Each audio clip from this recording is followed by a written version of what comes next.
What's up, Wisecrack Nation and YouTube viewers? It's your boy Navi here, coming at you with a recap and opinionated review of the Orville. So far, we're still on Season 2, on episode number 12, titled Sanctuary. So it seems like this episode we're gonna be helping somebody instead of worrying about love. I wanna see who's gonna need our help and what will come of it. For right now, let's get into this episode. So far, we've been introduced to two new Moclans on board. One of them is an engineer, and I guess the other is his life partner. And one thing that gets me about this is that anytime we have someone new on board that's come to repair the ship or upgrade the ship, there's always something sneaky about them, and these two Moclans are no different. So I wonder, what's gonna happen now?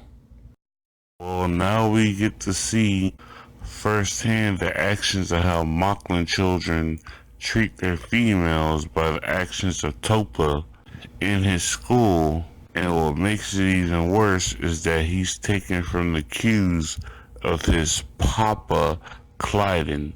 It seems that the entire season generally shifts around when Clyden is involved, because his intolerance and stupidity towards the female species has yet to change, even though his son, aka daughter, was once female at one point. And thanks to the investigation aboard us, we now know why the other two Moclans have been so secretive. They have a Moclan child that they're carrying around and keeping secrets from other Moclans because they know it's a female. Right now, I just gotta give a big thumbs up to Bortus. After finding out the Moclans that are visiting on the Orville are concealing a baby girl, instead of being lieutenant commander and reporting them, he was a father first and decided to help them by ensuring that no one else knew about it. But I have the feeling that telling Topa, his son, about it is gonna backfire. Well, it seems that I was right about not having to tell Topa about the baby, because he winds up telling Clyden regardless, which gets Bortus caught.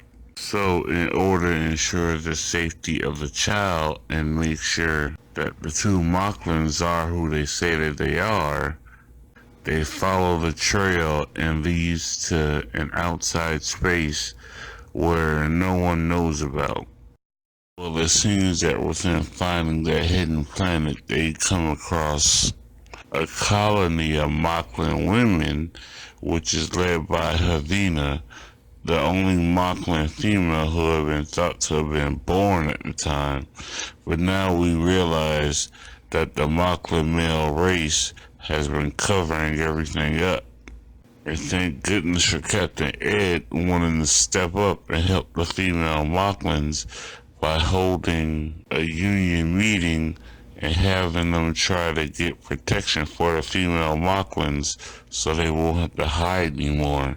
It seems that because of Ed, he really shows that there are a lot of good people out there in the universe that do intend to help people. Well, it seems that after learning about women's culture on Earth, Havina has chosen a female lead to help the Moclan women in understanding what their role could be. Dolly Parton, of all people, with her song 9 to 5, that can help lead their revolution in order to be a sovereign state. And even though she delivered the most heartfelt speech at the Union's Central Capital meeting, it seems that the male Moclans are still as stubborn as ever and stuck in their traditions. As they proclaim that the female Moclans get their way, the Moclans planet of males will separate from the Union and not help them anymore. Well, it seems that with this part of the episode, things are getting more problematic as a Moclan battlecruiser enters the scene of the space where the Orville shuttle is waiting and protecting the Moclan's planet. But meanwhile at Union Central, Captain Ed and all the admirals are going over the pros and cons of whether or not to help the Moclan women or abandon them, due to the fact that the Moclan homeworld supplies most of the Union, if not all of the Union, with their weapons. But what makes things worse on top of that is the Union is unaware that the Moclan battlecruiser has sent ships down to the female Moclan planet in order to more than likely gain up all the females in the colony. With the Moclans heading towards the colony of female Moclans, it seems that Kelly and Boris are gonna go ahead and be the rescue party that tries to stop them from going down to the surface and kidnapping them and bringing them back to Moclan to force them to go through a sex change, which is in any case wrong. I understand tradition is tradition, but once something is set in motion, such as a life in general, you can't go ahead and try and change it around just to suit your old tradition and ways. In my opinion, so far, the best part of this episode is seeing the fact that Kelly and Boris have gone down to the surface of the planet and have started to defend the female Moclans, while Tala and the crew of the Orville battle the male Moclans in their battle cruiser in a space battle. But the best part of it all is that once again, Dolly Parton singing 9 to 5 has come into effect, showing that even though that they're a female species, they can still kick ass when need be. Now at the Union Summit, they've come to a complete understanding and compromise that will more than likely show little effect but start a change, as in female Moclans can no longer go to the male Moclan planet and take any Moclan children that are born female, and the male Moclans cannot go to the female Moclan colony and bring them back and force them to have a sex change. It seems that even though they didn't get the full amount of the victory that they wanted, they've still got a partial victory. And that in itself is the best part, because of that small victory could lead to even bigger results and better outcome for them. In the end, I'm pretty sure that would make Dolly Parton proud.